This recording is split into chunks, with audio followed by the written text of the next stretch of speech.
Guys, and welcome to my YouTube channel. My name is Yvonne Princess Shabangu. If you are new here and you want to be part of the Graceful family, you're welcome to like, subscribe, share, and comment. And voila, you're part of the Graceful and the beautiful family. We're back with another Employment Wednesday episode, and I've got a guest. So yeah, I'll allow you to introduce yourself, and then I'll tell them what we're going to talk about. Okay, so I am Chantal. What do you want me to say? Anything you want the world to know. I am a financial advisor. Okay. And I love my job. Yes, so you have to love your job, guys. So yeah, we're going to talk about studying something and doing something different. So basically, like, just understanding that sometimes it's okay going into a different career path. So don't box yourself and limit yourself and be like, oh no, I studied medicine, that's where I'm going to end. Allow yourself to be, whenever an opportunity comes and you can learn and all of that, then take the opportunity. And like what is that? That when an opportunity comes before me, even if I'm not qualified, I'm just going to go for it and learn and allow it, right? But before we go into it, I just want you to say a couple of words to a person that's searching for a job. What would you say to them? Look, it's not easy, and I'm not going to lie to you. Job hunting is not easy, but don't give up. And at the same time, sometimes maybe that's not what you were called to do. Maybe you were not called to be an employee. Maybe you were called to be a business owner. So don't only box yourself because you know yourself as, hey, I studied this, I need to do an internship in this, I need to go and work in this industry and do this job. Sometimes, listen to Jesus, listen to the Holy Spirit inside of you, listen to your intuition. You'll never go astray. Sure. I love that. It's not always black and white. You can study a different career path and actually find yourself in a different industry and do so well, right? So let's go into it. You said you're a financial advisor. Guys, now I love people that talk about money. Money is important. Get your bag, right? Yeah. So did you study for it? How did you end up in that space? If I was talking to a 5-year-old you, would you know that you're going to be a financial advisor? No. Or you had different plans? 5-year-old me wanted to be a musician. Nice. She can sing, by the way, guys. No, so I feel like I have lived my dream as a musician. I won't lie. I have lived my dream. I've traveled the world singing. So I've been fortunate enough to live my dream at a young age. But when COVID came, I wasn't only doing that, I was doing a whole lot of other things. I didn't even study music. I studied human resource management. Nice. And now you're going to ask, how does a human resource manager wind up? A person who wanted to be a musician, now from HR to finance. I won't lie to you, it's been a very interesting journey. The honest truth is, it's been God, hey? Sure. Like, everything has just been God. Like, even when I got into HR, I didn't think I was going to do that. Like, it was a last resort for me, I won't lie.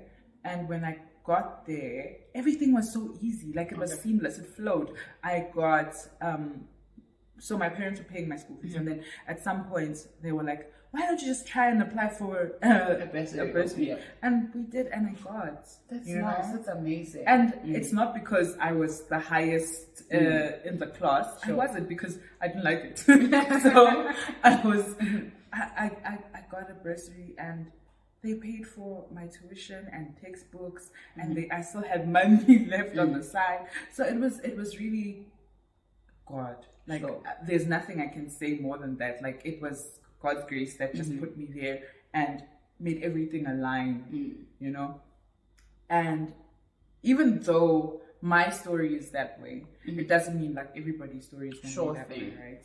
The truth is, you just need to listen. Just listen, because God He's always speaking, always speaking. The Holy Spirit is always speaking. So it's our job to actually listen. So some people call it a vibe, some people call it intuition, some people call it, but at the end of the day, it's the Holy Spirit. Yeah, sure. The Holy Spirit of God inside of you. He speaks to you through yourself. Sometimes you don't hear it through some like UV's channel. Sometimes you have to seek inside of yourself the truth. Okay. And don't be afraid of those happenstances. lack of a better word. Yeah. Where it just happens and you're just like, but sometimes that's where God is trying to take you. That's where you're aligned to be, you know what I'm saying? Sure thing. So would you say, did you waste your time in HR, or you understand that it was part of purpose? No, I understand it was part of purpose. I learned a lot of human skills that I'm using right now. So in my job, I work with people a lot. Sure. Okay. As a financial advisor, I have to advise you on your finances. Sure thing. So how would I advise you if I don't have people skills? Sure. And I don't know people's behavior.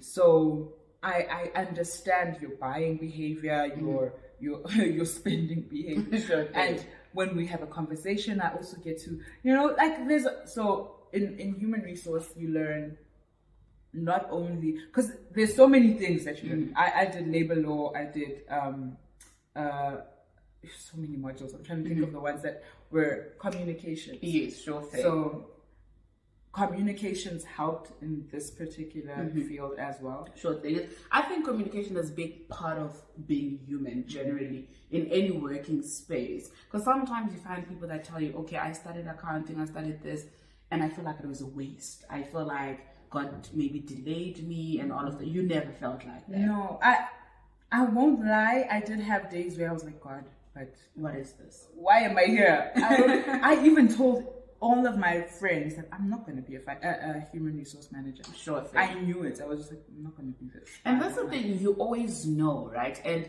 sometimes we struggle when to stop, because there'll always be that voice where God tells you that you're at the wrong place, or God tells you that at some point this chapter needs to close. But sometimes we delay the closing, or we feel like I'm just misplaced, And then also looking at you being a financial advisor, how did you get the job? When you you just wake up like, hi bo, it's in happening, you apply a bank, or let apply at this institution, or it came to you, or you saw a post, and yeah. So during COVID, I had a job before this position in the construction industry. Wow. Very versatile. I am a very versatile person. So when I had that job, the company wasn't doing great after a while. This is during the COVID time where lots of companies were shutting down because what happened during COVID. Sure thing. So that industry was closed for a while, a couple of months. I think about 3 months. Sure. And 3 months is a long time. Very long. You lose millions and So there were ongoing projects, but no one's gonna pay you if you're not doing any. Sure thing. So we did have ongoing projects, but COVID was really bad, and no one's gonna pay you when you're not doing work. Sure. And it's especially in building, you have to build something. You need to do it. Yeah. You need to do the job to get the money. Yeah. So we didn't get paid and I was getting a good salary, and I was really happy, I think. And then after a while, 3 months down the line, the company was just like, I don't know if we'll be able to pay you when we come back, because now we've had to loan money to pay for this, pay for that, pay for that. So I had to leave. It was like, okay, I can't continue. So I left, and now it was time to now start looking for a job. Yo, guys. It was such a process. Oh, it was a lot of work. It was hard. I wasn't happy. Because sometimes you just imagine things happen instantly, right? Sure thing. You're thinking, okay, if I leave this job, I'll find another job. It's not that hard. It's hard. There's one thing I remember talking to a friend of mine. We're talking about how, let's just say maybe from matric, you used your life moving smoothly. After matric, you go to uni. After uni, you get a job. And I remember I've always had a smooth life. I've never had issues with funding. I've never had issues with, oh no, I didn't sleep well, I didn't eat. And then I remember the year I got done with my LLB, and God was like, wait a minute. This is where we test your patience. This is where we test you. And I was grumpy. It's unfamiliar and uncomfortable, because you're like, people even know you that you're this person who cruises through life. And then it's like, what's happening? What's going on with you? But, well, fortunately or unfortunately for me, was that we didn't have a lot of human interaction during that period. So sure thing. I didn't have the pressure of, so what do you do with your life? What are you doing now? And that's the thing, a lot of people when we meet in spaces, even just a social gathering, it's like, also, what do you do for a living? It's like, people can't socialize with you without knowing what you do for a living. Because they want to put you on a scale. Okay, Yes. where do you Just like stand on smart- social standing? They use your career as a barometer, yeah. So it was difficult. It was difficult, and in all of that, I had to pull myself out of dark places because it was really hard. It was really tough. But I had to keep applying. So I kept applying, and the thing is, because I was in the construction industry, I was studying human resource management. I'd done admin. I had a lot of skills. Yes. So it was a matter of, okay, what do I want to do now? Sure thing. What do I want to do now? Because I'm not in a place where I want to follow this particular path right now, because I think I am an entrepreneur. So I want to, what I'm doing now is just a step towards where I'm going. And it was weird. What I did was I just started applying to everything. So did you sit, like, how were your applications? Because I remember, right, I even created an email specifically for applications, and I'll tailor make my CVs, and I applied at a specific time, like wake up in the morning from 5 to 7 or from such a time. How did you go about it? Did you just wake up and like, today I'm going to apply? Or you had days where you're like, okay, Mondays I'm going to apply? Or like it just... I wasn't so systematic, like, I'll be honest. I'm a very emotive person, so it would be how I'm feeling. So at that day, if my heart and my soul are in it, then I'll be like, okay, let me apply. If I'm feeling productive, because I know my energy translates into whatever I'm applying. If I'm feeling very down and I'm just despondent, then it's not going to work. No one is going to. They won't receive my energy. When they see my CV, you know what I'm saying? So I had to be in a good place that day or whichever day. So every time I did apply, it would be because, okay, today I am in it, right? Soul, mind, body, everything. Sure thing. And then that's how I would do it. And I won't say I was very changing my CV all the time. I didn't do much of that until after, I think it was, I don't remember applying to this company that way. Really? No, it was during a time where I was just sending, and it was the same CV, sending the same, like the generic CV. So I wouldn't say there is a specific method to follow. Sure thing. I think it's all destiny, or for lack of a better word. Now that I have you here, because I think you would know better given that you studied HR, right? Do you think what are the best things to throw in a CV as a fresh graduate? Because I know a lot of people, like when I come visit with people surrounding me looking for a job, they always complain about, I don't have experience. But I mean, in my mind, I'm like, you won't have experience because you're fresh out of school. So what are kind of things that you'd say, okay, a person can always throw in that they learned from varsity, or any skills that, like, as an HR person, you can look at and be like, ooh, that's a nice CV, that gives you. I think you should always talk about those small, like, first of all, if you are still in varsity, please join a club. Okay. Participate, because people want people who are involved. Yes. You need to look like you've got something going. If you're just a student and that's it, then it's difficult. So I like yourself, I had a bit of a smooth sailing through that. I didn't participate much in varsity because I was participating outside, because like I said, I was in music and I was busy with my music during that time as well. So because of that, I didn't really participate in varsity, but I know for a fact that when they are looking for, if you don't have experience, you need to have at least be part of a club, be part of the some society, be part of ANC or DA or whatever party, be in something, because like they need to reference. They need to go back to someone and say, oh, okay, so what did she do? What type of person is this? So I had my communications lecturer. He wrote a letter for me for, I don't remember what job it was, but there was a position I wanted. This was during Versatility, and I asked him to write a letter, and he did. And the nice thing is, guys, to all the students, like see your lectures, have conversations with your lecturers. I remember one of our lecturers once said, there's no way I'm going to write a motivational letter if I don't know you. You can't just rock up finally and be like, hey ma'am, please write me about, I don't know you. Yeah. So at least from your first year, it's not even to say answer in class, but let them see you, let them know your name, like, you know, go to those consultations. Yes, tutorials, consultations, like I know with UJ, consultations, yeah, galore. That's where I got to know my lecturers. I know my business lecturer. Oh gosh.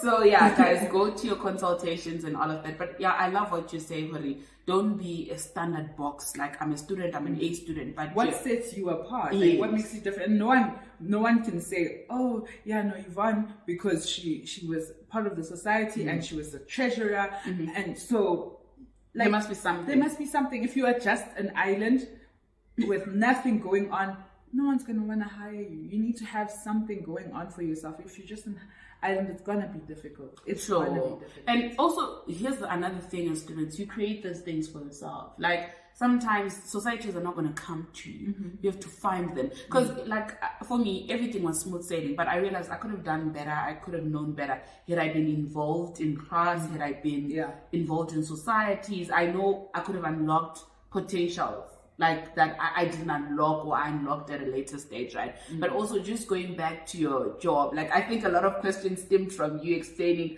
how you found the financial advisor job. So you're applying, and all of that. Then when do you get the email? Like, how did you feel? I just want to piggyback on what you were saying first before I go back to that you should join, if you don't think you have anything to join Toastmasters. They'll help you with public speaking. They'll help you gain confidence. You know what I'm saying? And that's something that people want in their company. Somebody who's confident, somebody who can speak to people. So yeah.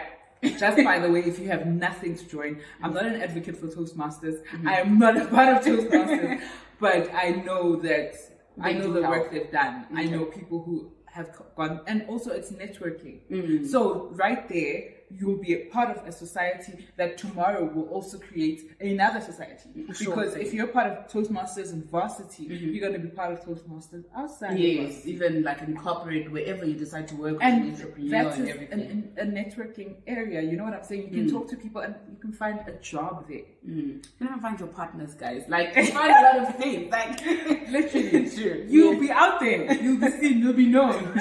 But yeah. And then, okay, to go back to what you were saying. Then finally, at some point, I got an email saying, but I was getting a couple of emails, right?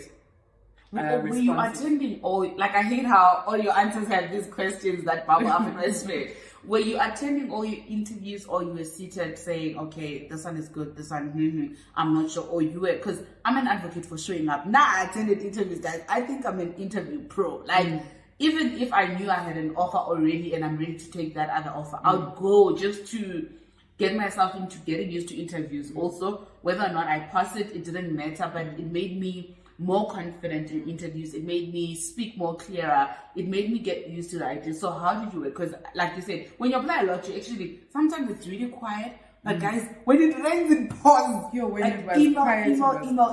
Yeah. Yes, when it was quiet. And then finally it rained. and I went to a couple of interviews. Some of them were for jobs I didn't like. I didn't think I'd ever go and do that job, because like I said, I was in a place where I just needed a job. Because you don't want to be sitting at home after you've gotten. So at some point it's like, hey, I'll take what. As long as I have a salary, or I can manage myself. Because that's the thing about independence. Once it starts, you constantly have to feed it, because you can't be like, oh no, I can stay without working. Now you have to ask for money from people and all. Like, it's not good. It's not fun. It's not fun at all. Yeah. So yeah, I took some interviews, went to a couple of interviews, and at most of them I didn't like. I knew I'm not going to work here. I don't like this place. Sure thing. I don't want to do this. This is not where I should be. So I told you I'm emotive. So I listen. I listen to my inner voice. Sure. So when it was like, no, not here, I was also like, I'm not coming. I went to the interview, but I because at some point I was doing the interviews because of pressure, you know. Because now people see you applying, but like, what's happening? You want that job? So I was going, and then finally the email came, and I think I had also received an opportunity already at some other company, but it was not the one I wanted. I didn't like that one. Yeah. And yeah, so we had the psychometric tests. It was a lot, guys. It was a lot, and fortunately, because it was during COVID, I had the interview online. Sure thing. So the pressure was not as bad. But now the thing is, interviews online, internet, anything can external, happen. Yeah, like somebody will come and knock at the door, and then now you have to hold on, and it's like, okay, sorry, please give me a second. I'm really sorry, and I think that happened, and I was like, what if I didn't get the job because of what I'm doing right now? They're gonna think I'm professional. I'm not serious. But anyway, I interview well. I've got a great personality. Sure you do. People like me. So when I've got so much charisma that when I interviewed, I knew. I was like, guys, I got the job. Sure thing. I knew it. I feel like you always know. I remember the same thing with the company that I work for. I interviewed in 2020, and when I stepped out of that interview, I knew that it was home. I don't know if you ever get that feeling, but when you enter a space, you know that this is where I'm supposed to be. This is where my career begins, right? They didn't call me for a year, but I was convinced. Wow. So it happens that it was in February. Then I called them in after Valentine's. I'm like, hey guys. The interview went well because even the receptionist at the time, she's like, do you know these guys? Because it was all laughs. It was fun. I enjoyed it. And it felt like home. Then I called them around 15 February. And then they say to me, oh no, we ended up going for the other girl. But we really love you. We'll call you when we move into bigger spaces, right? I'm like, okay, sure thing. Towards the end of the day, they moved to bigger spaces, but they don't call me. I'm like, but God, what's happening? And that was one job I prayed for with everything I am. You know, when you're like, God, if you give me this, I'll pay my tithe. I'll do everything. It was one of those, you know? And then time comes, I'm seeing on LinkedIn, they got new offices. I'm waiting for the call. I don't get the call. And then because God being God, he aligns his stars and all of that. 2021 in March, they called me a year later. Wow. But you know, sometimes we dismiss how we feel about things, but it's always important to listen to your inner voice. Because I knew, had I stitched to believing that I know this is mine, when it happens, how it happens, but I know it's mine, I wouldn't have been stressed out throughout. Because I was so stressed. I'm like, but why am I not getting this right? If an interview can go so well and I don't get chosen, which means there's something off, you know? But eventually they called me and it was amazing. So yeah, with you, and then so you get that email. How did it feel like? Did you feel liberated? Did you feel like, or because sometimes you feel like, I'm not qualified. How is it gonna work? Like, how you feel? It was. My thing is, like I said, guys, I believe in myself. Hey? I believe in myself. If I say I want to do something, and remember, I didn't know when I applied to this particular job. I was and I was just like, there's no way. They would not email me if God had not participated in this one. Sure thing. Because I don't know. I know my CV and how? So sure. How? So I can tell you is don't be afraid to apply for jobs that you don't qualify for, because it's even in those positions that your purpose is. So whatever speaks to you, even if it's the salary is triple, quadruple what you even imagine, go for it. Apply for it. Apply for it. Be as wild and outrageous because you don't know what's going to happen tomorrow. Sure. And the truth is, they will train you. If they think you have the potential, they will hire you and train you. Sure thing. Okay, I didn't lie on my CV. By the way. Don't lie. Yeah, true. They will train you. Because I think one thing I've realized that at the end of the day, especially when we're all graduates, practicality is different, guys. Half the time they teach you from scratch, right? And then without further ado, are there any websites that you can recommend when a person is searching for a job, trying to create a CV, motivational letters? Are there any tools you use? What I would suggest, right, is find the companies you like. So go onto LinkedIn, find the company you like, and then go and apply on their website. Yes, websites, because go and apply on their website. True. Because there's intermediaries. There's the middleman on these other platforms. Yes. So cut out the middleman and put yourself in front of the company directly. True. I mean, I didn't get my job from a direct website, but I know a lot of people who have gotten positions because they cut out the middleman. And I think another a quick tip right before we round up is that you go on the website. Usually they have their people, right? Like who does what, like human resource manager, what. I'd advise that you go and add the human resource manager on LinkedIn, right?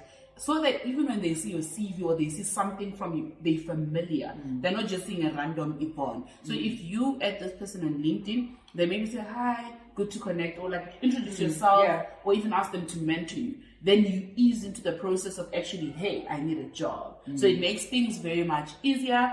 And then, thank you so much for coming in. Thank you for educating us and also showing us that studying for something doesn't mean that you're going to end there. Just spread your wings. I love that you believe in yourself so much. It doesn't matter which qualification you have, and that's a skill we need to possess, especially in the process of finding a job. You need to be strong. Like, men who believe in yourself, you need to say, I am, like, not with me. Like, show up as who you think you are, because all of these things, confidence and believing in yourself, they show in interviews, guys. I think human resource people, you guys have superpowers, because I think you can tell when a person is pretending. You can tell, like in an interview, some people tell you, interviews tell you, we saw you were lying when even if you are not lying, if you don't have confidence, you need to believe the things you're saying. Because if you don't believe what you're saying, even if you qualified and you actually know what you're talking about, I'm not gonna buy it. I'm not gonna. You're selling yourself to me. So that's why I say you must have charisma. You must have personality when you come to an interview. Doesn't matter how corporate the job is. You are a lawyer. You have so much personality. In law, you'd expect the person to be rigid and boring. But the truth is, people buy personality. People buy people. They don't buy. It's not about it's not about the position. It's more than just, we need to fill this. We want a person. Yes, we're hiring a human being. We're not just hiring a graduate. You know what I'm saying? We're hiring a human being. So will this person blend into the company's align with the company values, the mission, the goals, environment? Is that the type culture? Of so I know companies like banks. I don't work in a bank, but some banks are very strict and they have a very rigid culture, whereas some banks are very reluctant. No, they're relaxed. Like you'll have do you name drop in this? Because I want to say a company. If it's a good thing. FMB is a very chill company. Actually, everybody that works for FMB must endorse me, because I always mention how amazing they are. All the people that work there are like, vibe. They and you can tell. You can tell from the employees what type of environment it is. Whereas other banks are a bit more strict. They're a bit more Hambang like. You know what I'm saying? So you have to find out if you would gel in that environment. And if you are a very straight in one line, systematic type of person, then there are companies that suit you. Like that. Because if you go to a company where they need personality, charisma, they're not gonna hire you if you don't have that. That is so true. But just to close it off, this has been a fun conversation. 2 lines to a person that is searching for a job. Don't be afraid. Don't be afraid. Just go out there and put yourself out there. Remember, they're buying you, so sell yourself. Sell yourself. The biggest brand you can ever sell is yourself, guys. Do not forget to be love and light, and God bless you. Don't forget to pray for another person, and we'll catch you in another episode of Employment Wednesdays. Bye.